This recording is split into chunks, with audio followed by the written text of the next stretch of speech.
ማታ በተኛበት ቤቱን ሰብረው እርጉዝ ሚስቱን ይገሉበትና እሱም ላይ ተኩሰውበት እንዲሞት ትተውት ይሄዳሉ። ግን ያላወቁት ነገር ቢኖር እንዲሞት ትተውት የሄዱት ሰው በሕይወት ተርፎ አንድ በአንድ እንደሚበቀላቸው ነው። ታሪኩም የሚጀምረው እርስ በርስ ጦርነት በፈራረሰችው ሶሪያ ከተማ ውስጥ ሲሆን በስራቸው የተጨበጨበላቸው ወታደሮች በሶሪያ የታገተ የአሜሪካ ወታደርን ለማስለቀቅ ተልእኮ ላይ እንደሆኑ እያስመለከተን ነው። ተልእኮም የሚመራው የሲአይኤ ኤጀንት በሆነው ሪተር የተባለ ሰው ሲሆን እቅዱንም ከነገራቸው በኋላ ወታደሩ ለታገተበት ህንጻ ይገባሉ።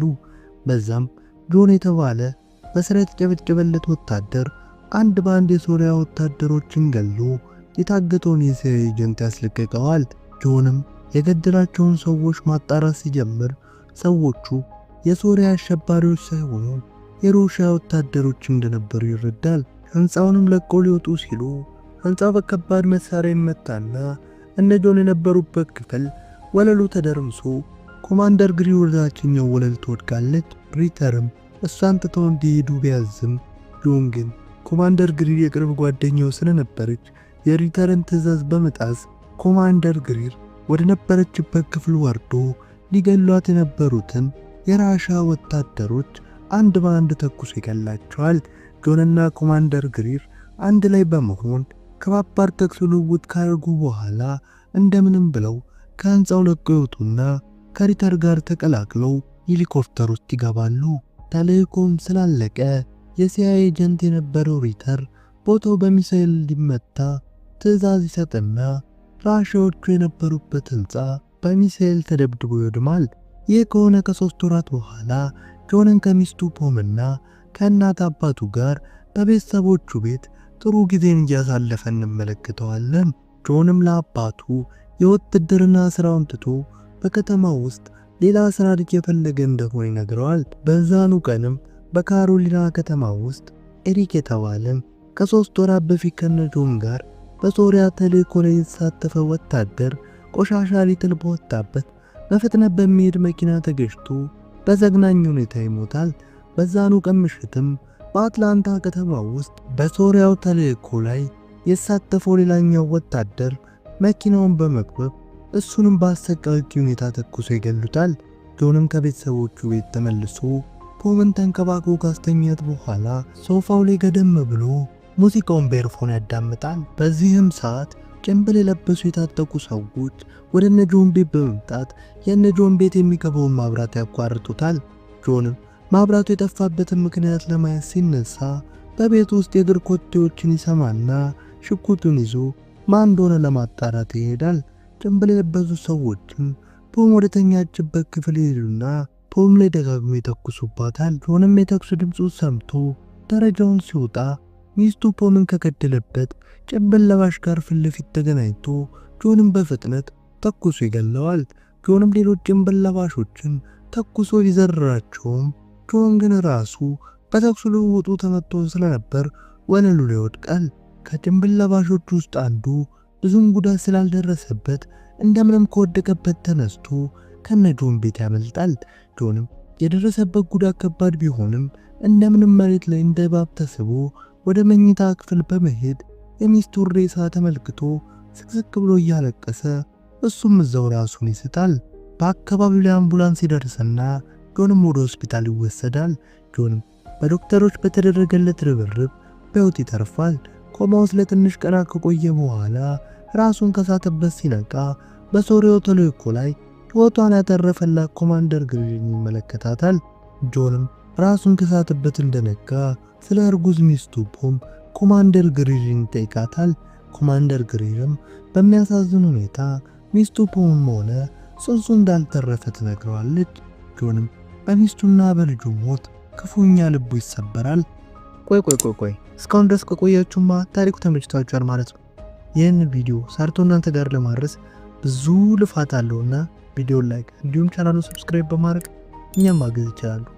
ወደ ታሪካችንን ስንመለስ በቀጣዩ ቀንም የሲአይኤ ዋና መሪ የሆነው ክሌይ እንዲሁም ኮማንደር ግሪርና ሪተር ስለደረሰው ጥቃት እየተወያዩ እያለ ሪተር ጥቃቱ የደረሰው ከ3 ወራት በፊት በሶሪያ ውስጥ የራሻ ወታደሮች ላይ ባደረሱት ድብደባ ምክንያት ከራሻዎች የተሰነዘረ የመልስ ምት እንደሆነ ሲናገር፣ ኮማንደር ግሪርም በሶሪያ ላይ የተሰማሩት ወታደሮች ማንነታቸው እንዴት እንደታወቀ ሪተርን ስትጠይቀው፣ ሪተርም እሱን ጉዳይ በማጣራት ላይ እንዳሉ ይገልጽላታል።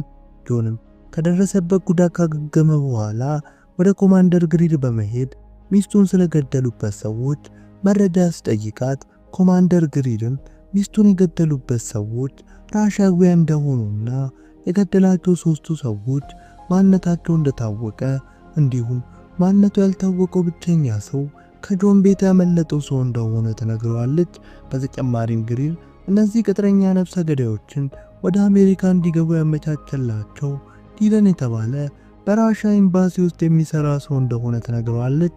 የዛን ቀን ምሽትም ጆን ወደ ቤቱ ይሄድና መሳሪያዎቹን ከደበቀበት አውጥቶ ራሱ እንደ ሰካራም ለማስመሰል መጠጥ ራሱ ላይ ደፍቶ ወደ ራሻ ኤምባሲ እየተንገዳገደ በመሄድ የዲለንን መውጣት መጠባበቅ ይጀምራል። ከትንሽ ጥበቃም በኋላ ዲለን በጋርዶቹ ታጅቦ ወደ መኪናው በመግባት መሄድ ሲጀምር ጆንን በቅርብ ርቀት ይከታተለዋል። የነዲለን መኪና አንድ ቦታ ላይ በመቆሙ ጆንም የነዲለንን መኪና በከፍተኛ ፍጥነት ይገጨዋል። የዲለንን ጋርዶች አንድ በአንድ ተኩሶ የገላቸውና የዲለንን መኪና ነዳጅ አርከፍክፎበት በእሳት ካያያዘው በኋላ ወደ መኪናው ገብቶ ዲለንን ስላመለጠው ገዳይ ቢጠይቀውም ዲለን ግን ለመናገር ፈቃደኛ ሳይሆን ይቀራል። ጆንም ጊዜ ያለቀበት ስለሆነ ዲለን ነገሩን ተኩሶ መረጃ ሲያወጣጣው ዲለን ያመለጠው ብቸኛው ሰው ቪክተር እንደሚባል ይነግረዋል። ጆንም መረጃውን ሲያገኝ ዲለንን ከገደለ በኋላ ከመኪናው በመውጣት ቦታውን ለከበቡ ፖሊሶች እጁን ይሰጥና ጆንም ወደ እስር ቤት ይወረወራል። ኮማንደር ግሪርም ጆንም በታሰረበት ልጠይቀው መጣ። ጆንም ጥቃት ካደረሱ ሰዎች መካከል ያመለጠውን ሰው ማንነት እንዳወቀ ለኮማንደር ግሪር በመግለጽ ነገር ግን የሲአይኤ ዋና መሪ የሆነው ክሌ ይህንን መረጃ ማወቅ ከፈለገ እሱን ከእስር እንዲያስፈታው ለኮማንደር ግሪር ይነግራታል።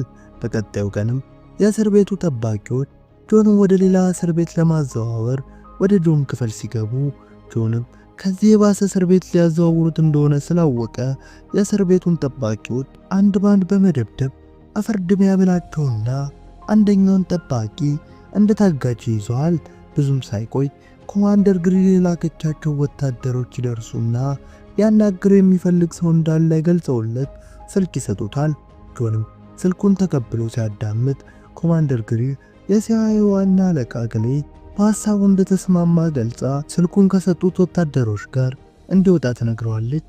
ጆንም ኮማንደር ግሪር ከላከቻቸው ወታደሮች ጋር በመውጣት እነ ክሌ ወደሚገኙበት ቢሮ ያመራል። ክሌም በስምምነታቸው መሰረት ጆንን ጥቃት ከፈጸሙት ሰዎች መሃል ያመለጠው ሩሲያዊ ማንነት ሲጠይቀው ጆንም አምልጦ ወደ ሩሲያ የተመለሰው ሰው ስሙ ቪክተር እንደሚባል ይነግራቸዋል። እና ክሌም ይህንን ሲሰሙ ቪክተር ከረጅም ዓመታት በፊት ለሲአይኤ ሲሰራ እንደነበርና በኋላ ላይ ግን ሀገሩን ከርቶ ራሻዎችን ከተቀላቀለ በኋላ በአሜሪካ ወታደሮች እንደተገደለ ይነግሩታል። ጆን ግን የቪክተር ፎቶን ሲመለከት ቤት ውስጥ ጥቃት ከፈጸሙት ሰዎች መሃል አንዱ ቪክተር እንደሆነ በእርግጠኝነት ይነግራቸዋል።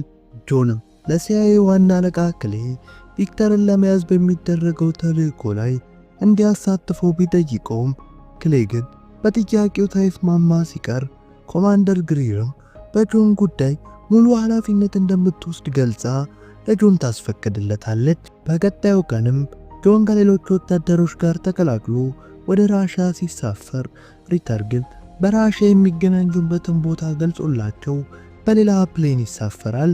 ከረጅም በረራም በኋላ ወደ ራሻ ድንበር ሲቃረቡ በራሻ አየር ኃይል የሚመራ ጀት መጥቶ እነ ጆን የነበሩበትን ፕሌን ክንፉን በሚሳኤል በመምታቱ እነ ጆን የነበሩበት ፕሌን ተምዘግዝጎ ወደ ውቅያኖስ ውስጥ ይከሰከሳል።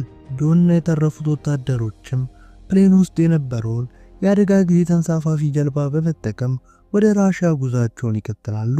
በነጋታውም ጆንና የተረፉት ወታደሮች ከሪታር ጋር በመገናኘት ቪክተር ይገኛል ብሎ ወደሚያስቡበት ህንፃ ከባባድ መሳሪያዎችን ታጥቀው ይሄዳሉ። ጆንም ቡድኑን እየመራ ወደ ህንፃው ይገባሉ። ጆን መጀመሪያም የሚስቱን ገዳይ ቪክተር ለመበቀል አቅዶ ስለነበር ኮማንደር ግሪርና የቀሩት ወታደሮች እንዳያስቆሙት በማሰብ ቪክተር የነበረበትን ኮሪደር በር ዘግቶ ለብቻው ወደ ቪክተር ይሄዳል። ነገር ግን ክፍሉ ውስጥ ቪክተር መምጣታቸውን እየተጠባበቀ እንደሆነ በሚያስታውቅ ሁኔታ ቦምብ ራሱ ላይ እንዳጠመደ ጆን ይመለከታል። ጆንም ቪክተር ላይ ሽጉጥ ደቅኖበት ትዕዛዝ የሰጠ የበላይ አካሉ ማን እንደሆነ ሲጠይቀው ቪክተርም ትዕዛዝ የሚቀበለው ከሲአይኤ እንደሆነ ገልጾለት ራሱ ላይ የተጠመደውን ቦምብ አፈንድቶ ራሱን ያጠፋል። ይህን የተመለከተው ጆንም እንደተጠመዱ ገብቶት ለኮማንደር ግሪርና ለተቀሩት ወታደሮች ቪክተር ራሱ ላይ ፈንጂ አጥምዶ እየጠበቃቸው እንደነበር ይገልጽላቸዋል። ይህንም እየተናገረ እያለ የራሻ ስናይፐሮች ጆንና ቡድኑ ላይ ተኩስ ይከፍቱባቸዋል። በዚህም ጊዜ ጆን እየተፈጠረ ያለው ነገር ይገለጽለትና ለቡድኑ ቪክተር ለሲአይኤ ሰራ እንደነበርና የቪክተርም ዓላማ ጆንና ቡድኑ ራሱ ባጠመደው ቦምብ በራሻ መሬት ላይ በመግደል በአሜሪካና በራሻ መሃል ያለውን ውጥረት በማጋጋል ሁለቱ ሀያላን ሀገራት ወደ ጦርነት ለማስገባት እንደሆነ ገልጾላቸው፣ በተጨማሪም ጆን ከዚህ ሁሉ ጀርባ ያለው የሲአይኤ ዋና መሪ የሆነው ክሌይ ሊሆን እንደሚችል ይነግራቸዋል። ጆንም ለቡድኑ እሱ የራሻ ወታደሮች እንደሚያዘናጋላቸውና እነሱም አጋጣሚውን በመጠቀም ከህንፃው እንዲያመልጡ ሲነግራቸው፣ ኮማንደር ግሪንና ሌሎች ወታደሮች ግን ጆንን ትተው መሄድ ባይፈልጉም ጆን ግን እነሱን ለማዳን ባሳየው ቁርጠኝነት በሐሳቡ ይስማማሉ። ጆንም የህንፃው አናት ላይ ወጥቶ በቦታው ላይ የነበሩትን የሩሲያ ወታደሮች ለብቻው እየገደለና ቦታው ላይ የነበሩትን የሩሲያ ፖሊሶች ደግሞ ቦምብ እየወረወረ ቦታው ላይ ከባድ ሽብርን ይፈጥራል። ኮማንደር ግሪንና በህይወት የተረፉት ወታደሮች አጋጣሚውን በመጠቀም ከአካባቢው ያመልጣሉ።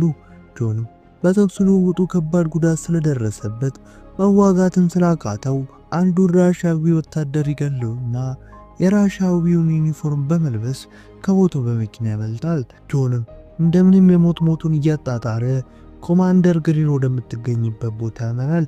ከኮማንደር ግሪንና ከሪተር ጋር ተቀላቅሎ አንድ ላይ በመሆን ከራሻ በጀርባ ያመልጣሉ። ይህ ከሆነም ከሁለት ሳምንታት በኋላ ክሌይ አንድ ሆቴል ውስጥ ቆይቶ ወደ ሽንት ቤት ሲያበራ ሽንት ቤት ውስጥ ጆን እየጠበቀው ነበርና ክሌይን አንቆ ራሱን በማሳት ከሆቴሉ ይዞት ይወጣል። የሲአይኤ ዋና አለቃ የሆነው ክሌይ ራሱን ከሳተበት ሲነቃ እጁ ታስሮ በጆን እንደታጋጭ እንደተያዘ ይመለከታል። ጆንም ክሌይን ቪክተር ለሲአይኤ ሰራ እንደነበር ስለደረሰበት ለምን በሁለቱ ሀያላን ሀገራት መሃል ጦርነት መፍጠር እንደፈለገ ክሌይን ሲጠይቀው፣ ክሌይም አሜሪካ በዚህ ጊዜ ከራሻ ጋር ጦርነት የምትጀምር ከሆነ በሀገሪቱ ውስጥ ያለው መከፋፈል ጠፍቶ ሁሉም ራሻን ለመከላከል አንድ ስለሚሆኑ ይህን ያደረገው ለአሜሪካ ሀያልነት እንደሆነ ለጆን ይነግረዋል። ጆንም ይህንን እንደሰማ ከእርጉዝ ሚስቱ ሞት ጀርባ የክሌይ እጅ ስላለበት መኪናውን እያበረረ ከድልድይ ላይ በመወርወር ሁለቱም ውሃ ውስጥ ይገባሉ።